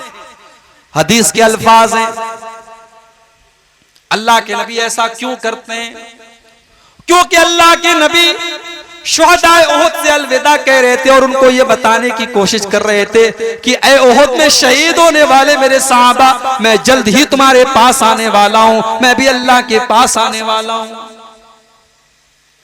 एक दिन आप उसी बीमारी के आलम में बकी के कब्रिस्तान में जाते हैं और बकी के कब्रिस्तान में खड़े होकर के मगफिरत की दुआ करते हैं। उसके बाद आप मस्जिद में आते हैं और मिंबर पर खड़े होते हैं और खुतबा देते हैं और खुतबे में फरमाते हैं, इन्नी बैना यदीकुम फरतुन व अना अलैकुम शहीदुन। ओ लोगो, मैं तुम सबसे आगे जाने वाला हूं और मैं कयामत के दिन तुम्हारे बारे में गवाही देने वाला हूं और तुमसे मुलाकात हौज़े कौसर पर होगी और मैं यहां से अपने हौज़े कौसर को देख रहा हूं। ओ लोगो, मुझे ये डर नहीं है कि तुम मेरे बाद शिर्क करने लगोगे, मुझे डर है तो इस बात का डर है कि कहीं तुम दुनिया के फितने में न पड़ जाओ, कहीं दुनिया की रंगीनियों में न खो जाओ। बुध का दिन आया, वफात से 5 दिन पहले सोमवार को इंतकाल हुआ, सोमवार के पहले इतवार, इतवार के पहले सनीचर, सनीचर के पहले जुमा और जुमा के पहले जुमेरात और जुमेरात के पहले बुध का दिन है। बुध का दिन आता है, अल्लाह के नबी अपने सहाबा से कहते हैं कमजोरी महसूस हो रही है, कहते हैं 7 अलग अलग कुएं का पानी लाओ। 7 अलग अलग कुएं का पानी लाया गया, अल्लाह के नबी ने गुस्ल किया। गुस्ल करने के बाद आपने अपने सर के ऊपर पट्टी बांधी और मस्जिद में तशरीफ लाए और ज़ोहर की नमाज आपने पढ़ाई। ज़ोहर की नमाज पढ़ाने के बाद आपने खुतबा दिया और उस खुतबे में आपने फरमाया, इन्नल्लाह खय्यरा अब्दन बैना यख्तारा मा इंदहु व बैना ज़हरति दुनिया। अल्लाह ताला ने अपने एक बंदे को ये ऑप्शन दिया, ये चॉइस दी कि चाहो तो दुनिया की जीनत को ले लो, दुनिया की दौलत को ले लो, दुनिया की कुछ जिंदगी ले लो और चाहो तो मेरे पास आ जाओ। अल्लाह के उस बंदे ने अल्लाह के पास जाने को पसंद किया और अल्लाह का वो बंदा अल्लाह के पास जाने के लिए तैयार हो गया। अभी नबी ने इतना ही कहा था, सहाबा का मजमा बैठा हुआ है, अबू बकर सिद्दीक भी बैठे और अबू बकर सिद्दीक की आंखों से आंसू बह रहे हैं और अबू बकर सिद्दीक कहते हैं, फदैना कभी आबाइना व उम्महातिना, ऐ अल्लाह के नबी हमारे माँ बाप आपके ऊपर कुर्बान, हमारे माँ बाप आपके ऊपर कुर्बान। सहाबा हैरान है कि ये अबू बकर रो क्यों रहे हैं, अबू बकर की आंखों से आंसू क्यों बह रहे हैं और अबू बकर बार बार ये क्यों कह रहे हैं कि ऐ अल्लाह के नबी हमारे माँ बाप आपके ऊपर कुर्बान हो। सहाबा कहते हैं हमको ये बात बाद में समझ में आई कि अल्लाह के नबी तो अपनी ही बात कर रहे थे कि अल्लाह ताला ने मुझको ये चॉइस दी है कि चाहे तो दुनिया में कुछ और दिन मैं जिंदगी गुजार लूं और चाहूं तो मैं अपने रब के पास चला जाऊं। और अल्लाह के नबी ने दुनिया में और रहना गवारा नहीं किया और अपने रब के पास जल्दी से जल्दी जाना गवारा कर लिया। अल्लाह के नबी ने अपने रब के पास जाना गवारा कर। आप चाहते तो दुनिया की कुछ और जिंदगी आपको मिल सकती थी, मगर आपने दुनिया की जिंदगी को पसंद नहीं किया, आपने अपने रब के पास जाना चाहा। जब आपने अबू बकर सिद्दीक को रोते हुए देखा, आपने कहा अबू बकर तुम रो मत, ला तबकी या अबा बकर, ने अबू बकर तुम रोना नहीं, इन्न मिन अमन नासी अलैया फी सुहबतिही व मालिही अबू बकरिन, मेरे ऊपर सबसे ज्यादा अगर किसी का एहसान है, किसी ने अपने माल के जरिए और अपनी जान के जरिए सबसे ज्यादा किसी ने मेरा साथ दिया है तो अबू बकर ने दिया है। ओ लोगो अबू बकर मेरा सबसे मोहसिन है, सबसे ज्यादा इसका मेरे ऊपर एहसान है। अगर मैं दुनिया में किसी को अपना खलील बनाता तो अबू बकर को बनाता, लेकिन इस्लाम की जो मोहब्बत है और इस्लाम का जो भाईचारा है वही काफी है। मेरा खलील तो सिर्फ और सिर्फ अल्लाह ताला है। अगर मैं दुनिया में किसी को खलील बनाता तो अबू बकर को बनाता। उसके बाद आपने ये भी फरमाया कि मस्जिद में जितने दरवाजे हैं सारे दरवाजों को बंद कर दिया जाए, सिर्फ अबू बकर का दरवाजा खोले रखा जाए, अबू बकर के दरवाजे को बंद न किया जाए। ये अल्लाह के नबी की आखिरी स्पीच थी, आपकी आखिरी तकरीर थी मेरे प्यारे साहब। अच्छा, अल्लाह के नबी को एहसास हो गया था कि मैं दुनिया से जाने वाला हूं। सन 10 हिजरी तक इस्लाम मुकम्मल हो चुका था। इस्लाम के सारे अहकाम पर अल्लाह के नबी अमल कर चुके थे। सिर्फ एक चीज बाकी थी, आपने हज नहीं किया था। जब अल्लाह के नबी ने हज किया तो हज के दौरान बार बार आप अपने सहाबा से कहते थे, खुजू अन्नी मनासिककुम, ओ मेरे सहाबा तुम मुझसे हज के अरकान सीखते चले जाओ। लअल्ली लाल्काकुम बादा आमी हाजा, हो सकता है कि आइंदा साल मेरी मुलाकात तुमसे ना हो सके, हो सकता है कि आइंदा साल तुम अपने नबी को ना देख सको, इसलिए ऐ मेरे सहाबा मुझसे हज का तरीका सीखते चले जाओ। मुआज इब्ने जबल रज़ी अल्लाह ताला अन्हु को अल्लाह के नबी यमन भेज रहे थे। मुआज इब्ने जबल ऊंट के ऊपर सवार हैं और अल्लाह के नबी पैदल चल रहे हैं, और आप मुआज इब्ने जबल को नसीहत कर रहे हैं, उनको समझा बुझा रहे हैं। समझाते और नसीहत करते करते अल्लाह के प्यारे नबी मुआज इब्ने जबल से कहते हैं, ऐ मुआज असा अल्लाह तलकानी बादा आमी, ऐ मुआज हो सकता है कि आइंदा साल जब तुम मदीना आओ तो तुम अपने नबी से मुलाकात न कर पाओ। हो सकता है कि आइंदा साल जब तुम मदीना आओ तो अपने नबी की कब्र को तुम देखो। मुआज इब्ने जबल फूट फूट के रोने लगे। मुआज इब्ने जबल रोने लगे अपने नबी की जुदाई के बारे में सोचकर कि मुझे अपने नबी से जुदा होना पड़ेगा। हजरत मुआज इब्ने जबल की आंखों से आंसू आ गए। जुमेरात का दिन आया, वफात से 4 दिन पहले जुमेरात का दिन आया। अल्लाह के प्यारे नबी ने सहाबा से कहा, कागज और कलम लाओ, मैं कुछ लिख कर दे देता हूं। कागज और कलम लाओ, मैं कुछ लिख करके देता हूं ताकि कोई मेरे बाद तुम्हारे अंदर गुमराही न पैदा हो। सहाबा में इख्तिलाफ हो गया। कुछ सहाबा ने कहा, अगर अल्लाह के नबी कलम और कागज मंगवा रहे हैं तो हमें दे देना चाहिए, हो सकता है कोई इंपॉर्टेंट बात लिखनी हो। कुछ सहाबा ने कहा, नहीं, इस्लाम मुकम्मल हो चुका है, हमारे पास कुरान भी मौजूद है, अगर कोई इंपॉर्टेंट बात होती तो अब तक अल्लाह के नबी बता चुके होते, इसलिए आप बीमार हैं, आपको तकलीफ न दिया जाए और कागज कलम न लाया जाए, आपको और ज्यादा तकलीफ में न डाला जाए। जब बहुत ज्यादा इख्तिलाफ होने लगा, अल्लाह के नबी ने सहाबा से कहा, ओ लोगों यहां से चले जाओ। आपने सहाबा को वहां से हटा दिया। आखिरी नमाज जो अल्लाह के नबी ने पढ़ाई है, आखिरी नमाज आपने मगरिब की पढ़ाई है। इशा की नमाज का टाइम आया, हजरत बिलाल ने अजान दे दी। अजान देने के बाद आए और कहने लगे, ऐ अल्लाह के नबी नमाज का टाइम हो चुका है, चल करके नमाज पढ़ाइए। अल्लाह के नबी बहुत कमजोरी महसूस कर रहे थे। आपने कहा, बिलाल मैं जब तक गुस्ल नहीं कर लूंगा, मैं नहा नहीं लूंगा, मैं नहीं आ सकता, कमजोरी है मेरे अंदर। आपने पानी मंगाया, एक टब के अंदर पानी लाया गया, अल्लाह के नबी ने गुस्ल किया और गुस्ल करने के बाद आप जब उठ करके खड़े होने लगे, हदीस के अल्फाज हैं, आप बेहोश होकर के गिर पड़े। होश आया तो पहला सवाल ये किया, अस्सल्लन्नास, क्या लोगों ने नमाज पढ़ ली है? नहीं है अल्लाह के नबी, अभी किसी ने नमाज नहीं पढ़ी है, लोग आपका इंतजार कर रहे हैं, लोग इंतजार में कि आप आए तो नमाज पढ़ी जाए। आपने फिर से गुस्ल किया, 3 मरतबा आपने गुस्ल किया, लेकिन तीनों मरतबा आपको चक्कर आ गया और बेहोश होकर के आप गिर पड़े। जब आपने देख लिया मेरे अंदर मस्जिद में जाने की ताकत नहीं है, मेरे अंदर नमाज पढ़ाने की ताकत नहीं है, आपने फरमाया ओ लोगों जाओ अबू बकर से कहो, अबू बकर से कहो वो मेरी जगह नमाज पढ़ाए। अम्मा आयशा कहती हैं मैं डर गई, मैं सोचने लगी अगर अल्लाह के नबी की जगह मेरे बाप मसल्ले पर खड़े होंगे और अल्लाह के नबी को कुछ हो गया तो हो सकता है कि लोग मेरे बाप पर उंगली उठाएं कि इसने नबी की जिंदगी में नबी के मौजूदगी में नमाज पढ़ाई थी।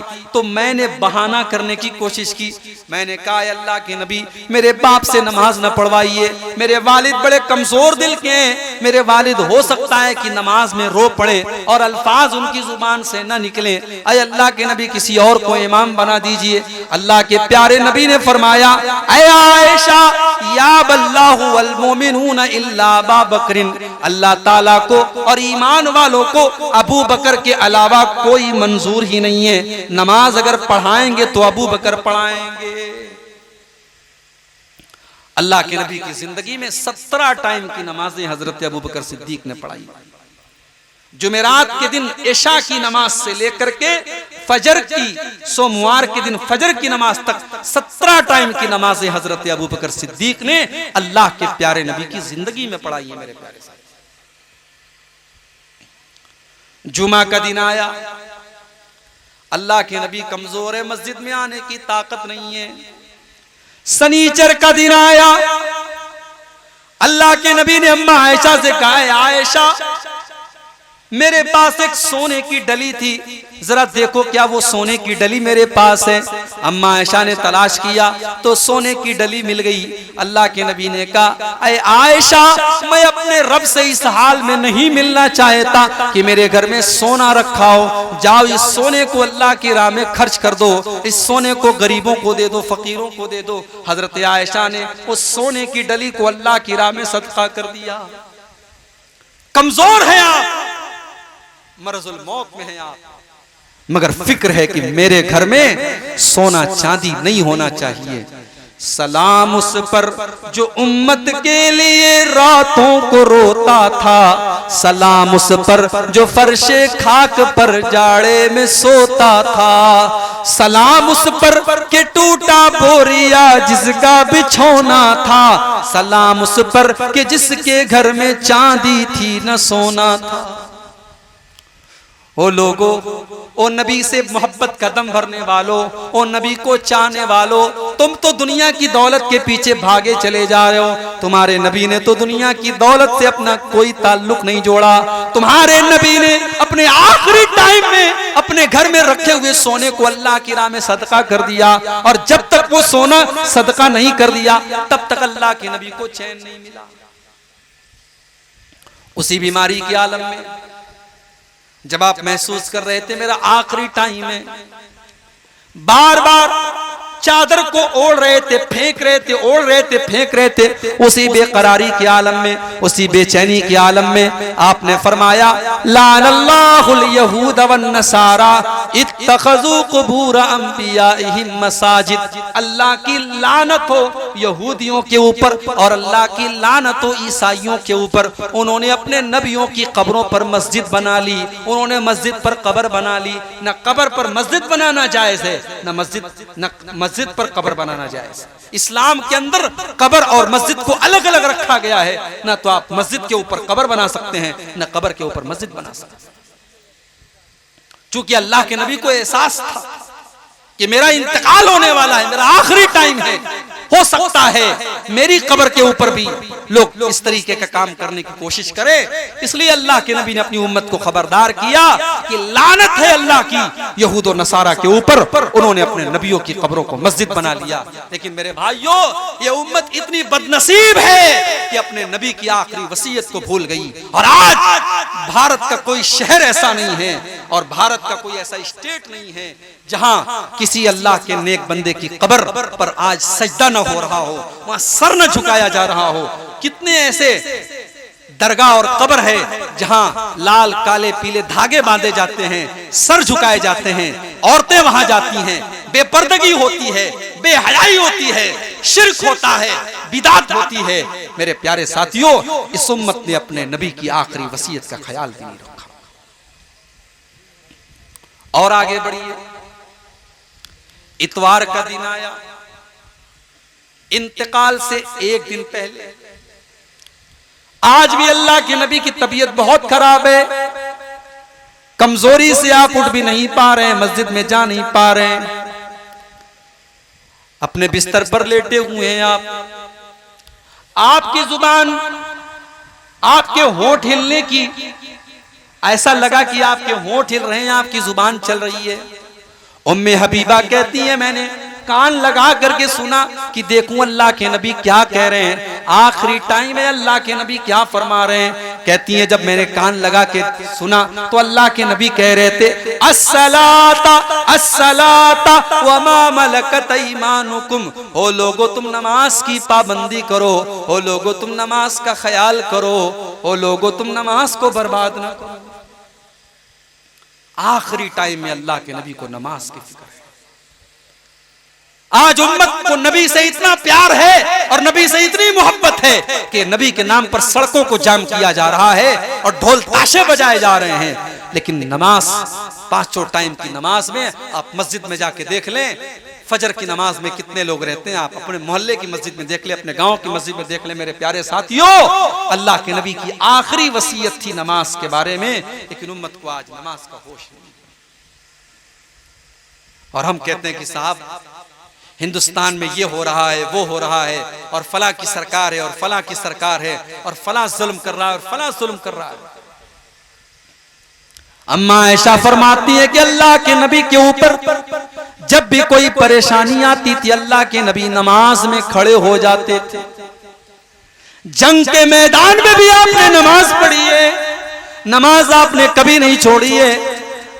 जंगे खंदक के मौके पर जब लड़ाई की वजह से असर की नमाज कज़ा हो गई और सूरज डूब गया, असर की नमाज में इतनी ताखीर हो गई कि सूरज डूब गया, तो अल्लाह के नबी ने बद्दुआ करते हुए फरमाया, मला अल्लाहु कुबूरहुम व बुयूतहुम नारा, अल्लाह ताला इन काफिरों के घरों को और इनकी कब्रों को जहन्नम की आग से भर दे, इनकी वजह से हमारी असर की नमाज कज़ा हो गई।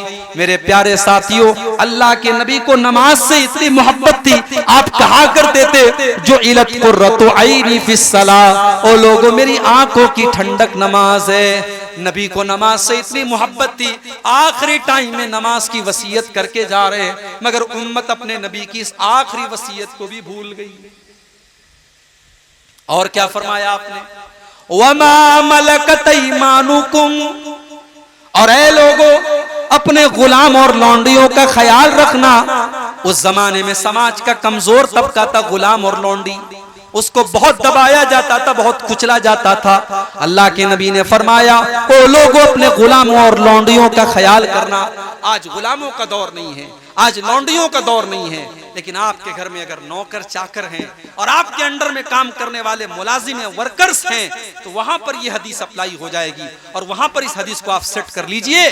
जो भी आपके अंडर में है, आपके अंडर में काम कर रहा है, कोई मुलाजिम है, कोई नौकर है, यहां तक कि आपके बीवी बच्चे भी इस हदीस के अंदर आ जाएंगे कि वो आपकी जिम्मेदारी है, जिनके आप गार्जियन हैं, आप सरपरस्त हैं, आप उनका ख्याल कीजिए, कल अल्लाह ताला क्या हिसाब देना पड़ेगा।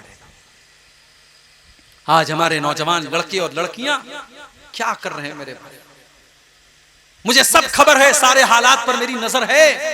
जलसा हो रहा है, तकरीर यहां हो रही है, नौजवानों की बड़ी तादाद औरतों के पिंडाल के पास क्यों खड़ी है भाई, क्यों खड़ी? दुकानें लगी हुई हैं, जवान लड़कियां वहां पे खरीदारी कर रही हैं और लड़के उनके आसपास में मंडला रहे। क्यों मंडला रहे? हम सब समझते हैं मेरे प्यारे साथी, और आपको अपने लड़के और लड़कियों पर नजर रखनी चाहिए। कयामत के दिन पूछा जाएगा आपसे कि आपको इतनी लंबी दाढ़ी थी, माथे पर सज्जे का निशान था, रातों को तहज्जुद पढ़ते थे आप, और आपकी जवान बेटी रात को 2 बजे मोबाइल पर किसी से बात कर रही थी, आप क्या कर रहे थे? मां से पूछा जाएगा तू तो पर्दे में निकलती थी, तू तो चेहरा ढांप करके निकलती थी, तेरी 19 साल की 18 साल की लड़की मेकअप करके सज करके सवर करके बेपर्दा निकला करती थी। तू तो 50 साल की बुढ़िया है, तू तो 60 साल की बुढ़िया है, तू तो अगर बगैर पर्दे के भी निकलेगी तो कोई बहुत बड़ा मसला नहीं है। लेकिन 18 साल की 20 साल की तेरी जवान बेटी बगैर पर्दे के निकल रही थी। मेरी प्यारी माँ बहनों, कल कयामत के दिन आपसे पूछा जाएगा, आपकी बेटी के बारे में आपसे पूछा जाएगा, आपकी बहन के बारे में आपसे पूछा जाएगा, आपकी औलाद के बारे में आपसे पूछा जाएगा।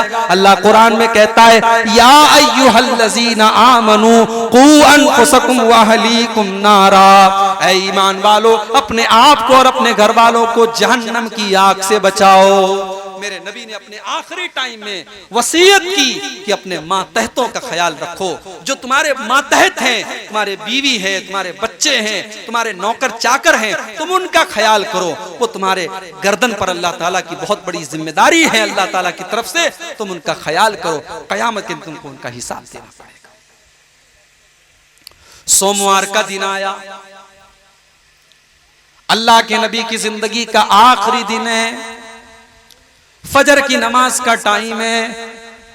हजरत अबू बकर सिद्दीक नमाज पढ़ा रहे हैं, सहाबा पीछे नमाज पढ़ रहे हैं। अल्लाह के नबी की तबीयत कुछ बेहतर महसूस हुई। आप अपने बिस्तर से उठे, आपने अपने कमरे का पर्दा हटाया, सामने सहाबा नमाज पढ़ रहे हैं और अबू बकर सिद्दीक नमाज पढ़ा रहे हैं। अल्लाह के नबी ने यह मंजर देखा, आपके चेहरे पर मुस्कुराहट आ गई, आप मुस्कुराने लगे। मेरा मिशन कामयाब है, मेरे सहाबा मेरे मिशन पर चल रहे हैं, मेरे सहाबा मेरा काम कर रहे हैं, मैं दुनिया से जा रहा हूं, मेरे सहाबा नमाज पढ़ रहे हैं, अबू बकर नमाज पढ़ा रहे हैं, सहाबा नमाज पढ़ रहे हैं। अल्लाह के प्यारे नबी अपने हुजरे के दरवाजे पर खड़े हैं और आपके चेहरे पर मुस्कुराहट है, आप हंस रहे हैं, मुस्कुरा रहे हैं। सहाबा ने नमाज की हालत में महसूस कर लिया, अल्लाह, मोहब्बत इसको कहते हैं, मोहब्बत इसको कहते हैं मेरे भाई। सहाबा नमाज पढ़ रहे हैं, मगर नमाज की हालत में सहाबा ने महसूस कर लिया कि अल्लाह के नबी अपने दरवाजे पर खड़े हैं और मुस्कुरा रहे हैं। सहाबा कहते हैं, हमें इतनी खुशी हुई, इतनी खुशी हुई, इतनी खुशी हुई, हमें डर लगा कि कहीं हमारी नमाज ना खराब हो जाए, कहीं हमारी नमाज टूट ना जाए, कहीं हम नमाजों को छोड़ न दें। अबू बकर सिद्दीक को भी एहसास हो गया कि अल्लाह के नबी अपने दरवाजे पर खड़े हैं। अबू बकर सिद्दीक पीछे हटने लगे। अल्लाह के प्यारे नबी ने इशारा किया कि ऐ अबू बकर, तुम नमाज को जारी रखो, तुम ही नमाज पढ़ाओ, तुम पीछे मत हटो। अबू बकर सिद्दीक ने फजर की नमाज पढ़ाई। नबी ने पर्दा हटा दिया, पर्दा वापस से गिरा दिया, और जब नबी ने पर्दा गिरा दिया, सहाबा कहते हैं ये आखिरी नजर थी जो अल्लाह के नबी ने अपने सहाबा के ऊपर डाली थी, ये आखिरी दीदार था जो अल्लाह के नबी ने अपने सहाबा का। जैसे जैसे चाश्त का वक्त करीब हो रहा है, जैसे जैसे सूरज ढल रहा है, अल्लाह के नबी की कमजोरी बढ़ रही है, तकलीफ बढ़ रही है। आपकी बेटी फातिमा आपसे अपने बाप को देखने आती हैं, अपने बाप को तकलीफ में देखती हैं, बड़े दर्द के साथ हजरत फातिमा कहती हैं, वाह कर बाबा, वाह कर बाबा, हाय मेरे अब्बा की तकलीफ, हाय मेरे अब्बा की तकलीफ। अल्लाह के नबी कहते हैं, ऐ फातिमा लैसा अला अबी की करबुन बादल यौम, ऐ फातिमा आज के बाद तेरे बाप के ऊपर कोई तकलीफ आने वाली नहीं है, आज की तकलीफ तेरे बाप की आखिरी तकलीफ है, आज के बाद तेरे बाप के ऊपर कोई तकलीफ नहीं आने वाली। हजरत फातिमा कहती हैं, अल्लाह के नबी ने मुझसे कान में एक बात कही, मैं हंसने लगी, मैं रोने लगी। फिर आपने मेरे कान में कुछ कहा, मैं हंसने लगी। अम्मा आयशा ने पूछा कि ऐ फातिमा तेरे कान में क्या कहा था अल्लाह के नबी ने ऐसा कि पहले तू रोने लगी फिर हंसने लगी। हजरत फातिमा ने कहा मैं नहीं बता सकती, ये मेरे बाप का राज है। जब अल्लाह के नबी का इंतकाल हो गया और आप दुनिया से चले गए तो हजरत आयशा ने पूछा कि बेटी अब तो अल्लाह के नबी का इंतकाल हो चुका है, अब तो बता दे तेरे कान में अल्लाह के नबी ने क्या कहा था। हजरत फातिमा ने कहा ऐ अम्मी जान, अल्लाह के नबी ने मेरे कान में ये कहा था कि फातिमा जिब्रील अमीन हर साल मेरे पास रमजान में आते हैं और मुझे एक मर्तबा पूरे कुरान का दौर कराते हैं। लेकिन इस साल जब रमजान का महीना आया तो जिब्रील 2 मर्तबा मेरे पास आए और 2 मर्तबा उन्होंने कुरान का दौर कराया। ऐ फातिमा, मुझे ऐसा लग रहा है कि मेरी मौत का टाइम आ चुका है, मेरा आखिरी टाइम आ चुका है। ये सुन करके मैं रोने लगी। फिर मेरे बाप ने मेरे कान में कहा कि ऐ फातिमा, मेरे घर वालों में, मेरे अहले बैत में सबसे पहले मुझसे मुलाकात तुम ही करोगी। और ऐ फातिमा, क्या तुम इस पर खुश नहीं हो कि तमाम जन्नती औरतों की सरदार तुमको बना दिया जाए? जब ये सुना तो मैं हंसने लगी, मैं खुश हो गई। मेरे प्यारे साथियों, जैसे जैसे चाश्त का टाइम करीब आ रहा है, अल्लाह के नबी की कमजोरी बढ़ती चली जा रही है। हजरत आयशा कहती है कि अल्लाह ताला की ये तौफीक भी थी कि आखिरी टाइम में मेरा लुआब दुहन अल्लाह के नबी के लुआब दुहन के साथ मिल गया, मेरा थूक अल्लाह के नबी के थूक के साथ मिल गया।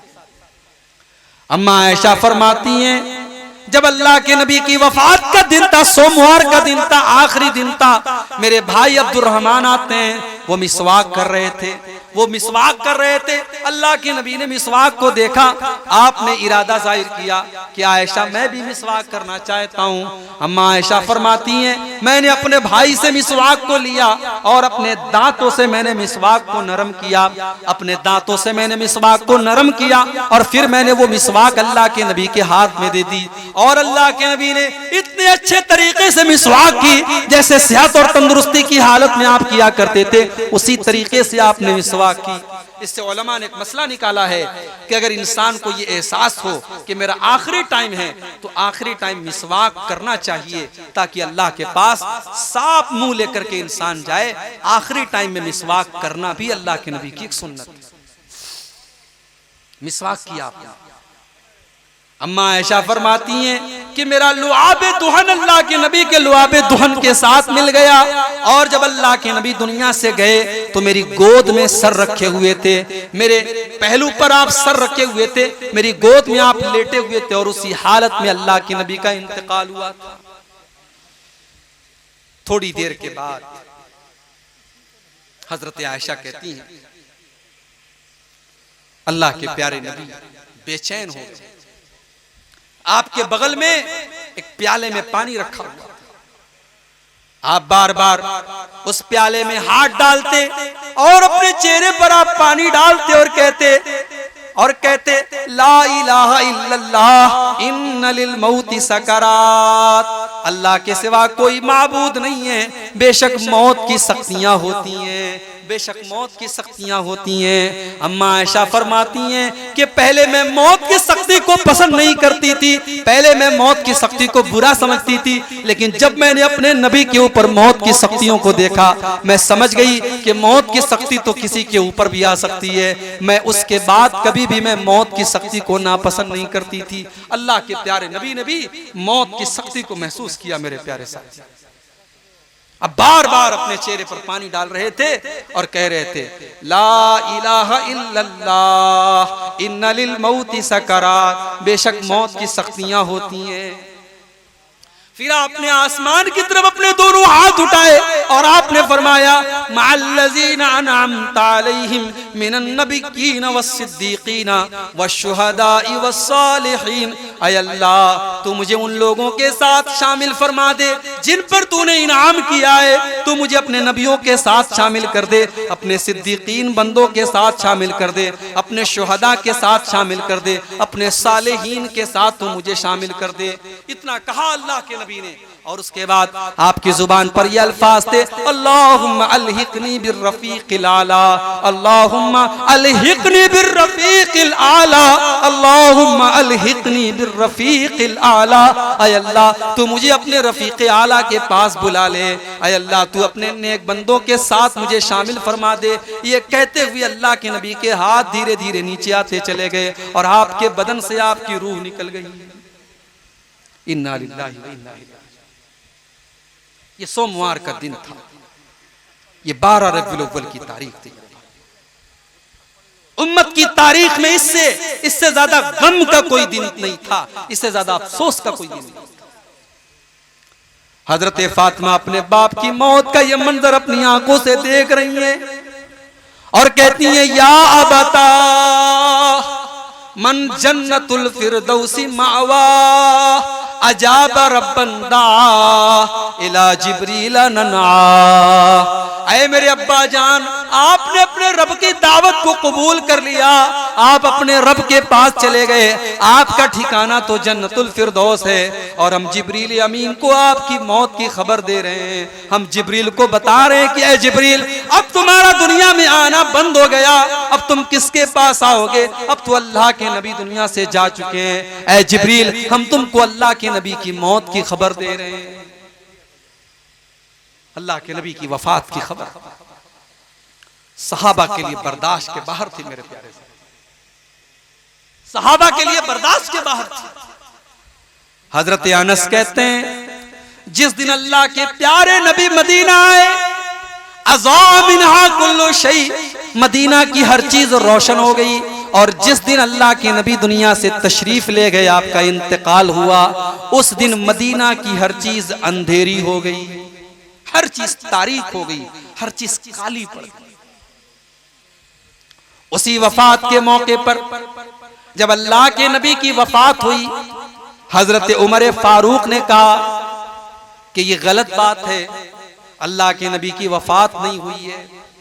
हजरत उमर ने कहा, अल्लाह के नबी तो वापस आएंगे और उन लोगों के हाथ और पैर काट डालेंगे जो ये कहते हैं कि अल्लाह के नबी को मौत आ गई, आपकी वफात हो चुकी है।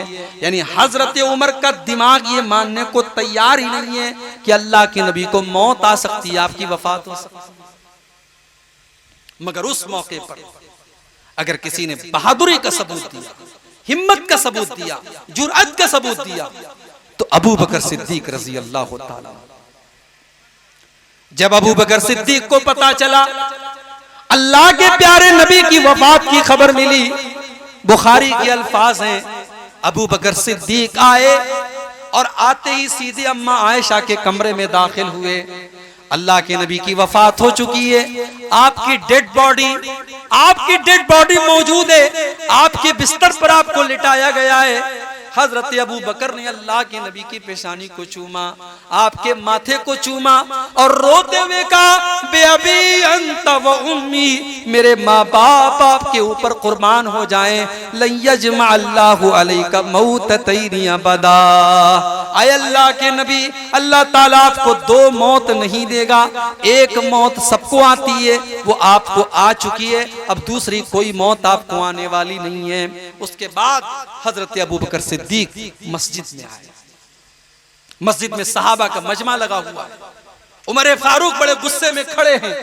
हजरत अबू बकर सिद्दीक ने कहा बैठ जाओ, लेकिन हजरत उमर बैठने के लिए भी तैयार। उसके बाद हजरत अबू बकर सिद्दीक मिंबर के करीब आते हैं और खुतबा देते हैं और अल्लाह की हम्दो सना बयान करने के बाद सूरह आले इमरान की आयत नंबर 144 की तिलावत करते हैं। वमा मुहम्मदुन इल्ला रसूल कद खलत मिन क़ब्लिहि रुसुल। अरे मोहम्मद तो एक रसूल हैं, आपसे पहले भी दुनिया में रसूल आए हैं।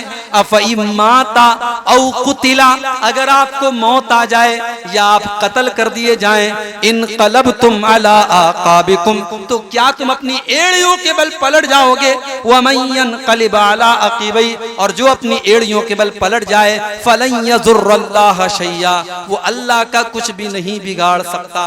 जब ये आयत पढ़ी हजरत अबू बकर सिद्दीक ने, सहाबा कहते हैं ये आयत तो पहले से कुरान में मौजूद थी और पहले भी हम इस आयत को पढ़ते थे, मगर आज ऐसा लगा जैसे ये आयत आज ही नाजिल हुई है और पहली मर्तबा हम अबू बकर सिद्दीक के मुंह से इस आयत को सुन रहे हैं। उसके बाद हजरत अबू बकर सिद्दीक ने बड़ी तारीखी बात कही थी, वो बात सोने के हुरूफ से लिखे जाने के काबिल है। हजरत अबू बकर ने कहा था, मन काना याबुदु मिनकुम मुहम्मदन फइन्न मुहम्मदन कद मात। ओ लोगो, जो मोहम्मद की इबादत करता था, जो मोहम्मद को अपना रब मानता था, वो ये सुन ले कि मोहम्मद सल्लल्लाहु अलैहि वसल्लम अल्लाह ताला के पास जा चुके हैं, आपको मौत आ चुकी है। वमन काना याबुदुल्लाह, और जो अल्लाह की इबादत करता है, जो अल्लाह को अपना रब मानता है, फ़इन्नल्लाह हय्युन ला यमूत, तो वो ये कान खोल करके सुन ले कि अल्लाह ताला अकेली ऐसी जात है कि वो जिंदा रहने वाला है, उसको कभी मौत आने वाली नहीं है। जब ये तकरीर की हजरत अबू बकर सिद्दीक ने, हजरत उमर कहते हैं कि मेरे पांव जमीन पर नहीं टिके और मैं जमीन पर बैठ गया और मुझे यकीन हो गया कि अल्लाह के प्यारे नबी दुनिया से जा चुके।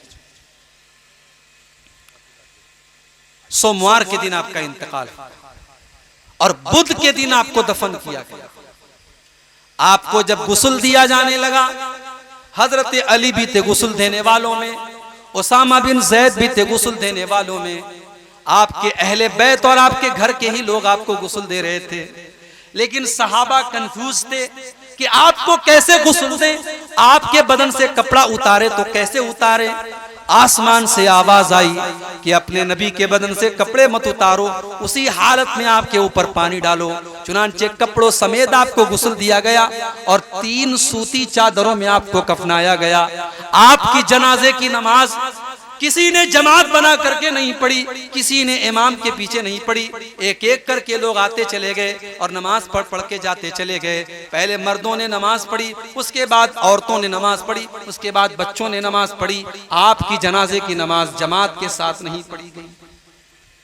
आपके दफन करने का जब मसला आया, उसमें भी इख्तिलाफ हुआ कि कहां आपको दफन किया जाए। हजरत आयशा ने अल्लाह के नबी की हदीस पढ़ के सुना दी कि नबी का जहां इंतकाल होता है, नबी को वहीं दफनाया जाता है। चुनांचे अल्लाह के नबी की कब्र आपके उसी हुजरे में बनाई गई और आपके हुजरे में आपको दफन किया गया।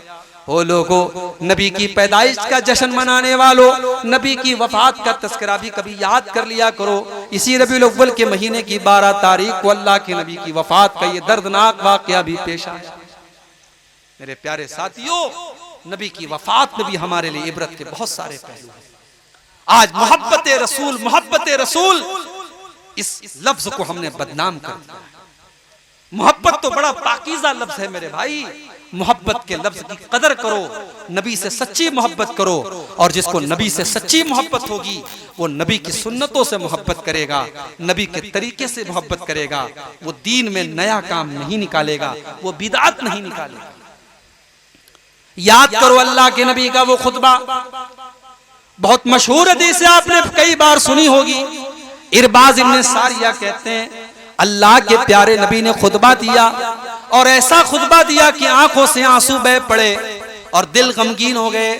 और खुतबा देने के बाद सहाबा ने अल्लाह के नबी से कहा कि ऐ अल्लाह के नबी, आपने तो आज ऐसा खुतबा दिया है, ऐसा लग रहा है कि ये अलविदाई खुतबा है, ये आखिरी खुतबा है।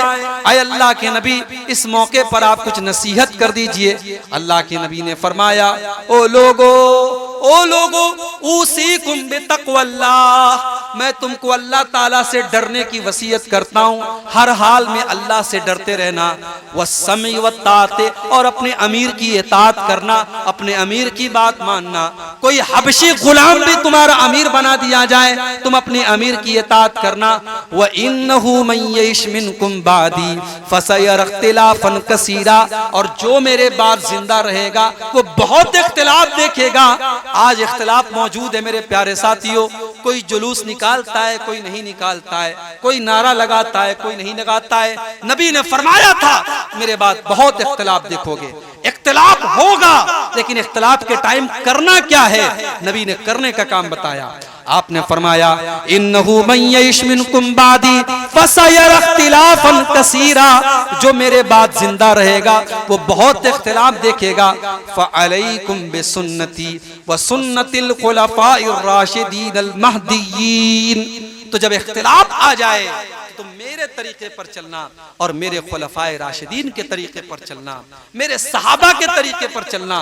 तमस्सकू बिहा व अद्दू अलैहा बिन नवाजिज, और मेरे तरीके को मजबूती से पकड़ लेना और अपने दाढ़ के दांतों से थाम लेना, यानी कभी मत छोड़ना। मेरे प्यारे साथियों, ये बिदअतों का जमाना है, खुराफात का जमाना है। नबी से मोहब्बत के नाम पर बहुत कुछ हो रहा है। मैं नबी की यही हदीस आपको याद दिला रहा हूँ कि नबी के तरीके को थाम लीजिए, नबी की सुन्नत को थाम लीजिए। जो नबी का सच्चा चाहने वाला है, मैंने खुतबे में वो आयत पढ़ी थी, वमा आताकुम रसूल फखुजूहु वमा नहाकुम अन्हु फंतहु, रसूल तुमको जो दे दे ले लो और रसूल जिससे मना कर दे उससे रुक जाओ। नबी ने 2 ईद दी है, नबी की शरीयत में कोई तीसरी ईद नहीं है, लिहाजा 2 ईद को काफी समझो। नबी से मोहब्बत है तो नबी पर दरूद पढ़ो, नबी पर सलाम पढ़ो, नबी की सुन्नत पर अमल करो, नबी के तरीके पर चलो, लेकिन इस्लाम को बदलने की कोशिश मत करो, शरीयत को बदलने की कोशिश मत करो। मेरे प्यारे साथियों, आज की तकरीर का मेरा यही पैगाम है कि हम नबी से सही और सच्ची मोहब्बत करें, और यही तड़प और यही जज्बा मैं चाहता हूं कि हम सब अपने दिलों में पैदा करें। अल्लाह से हम दुआ करते हैं, रब्बुल आलमीन अपने नबी से सच्ची मोहब्बत की हम सबको तौफीक अता फरमा। रब्बुल आलमीन हमें बिदात और खुराफात से बचा। रब्बुल आलमीन जो हम में बीमार है उनको शिफाए कामिल आजिल अता फरमा, जो रोजी रोटी से परेशान है अल्लाह उनके कारोबार में बरकत नसीब फरमा। ऐ अल्लाह, जब तक हम दुनिया में जिंदा रहें इस्लाम पर जिंदा रख, और हम सब का खात्मा ईमान पर हो। आमीन। व आखिर दावाना अल्हम्दुलिल्लाहि रब्बिल आलमीन। वस्सलामु अलैकुम व रहमतुल्लाहि।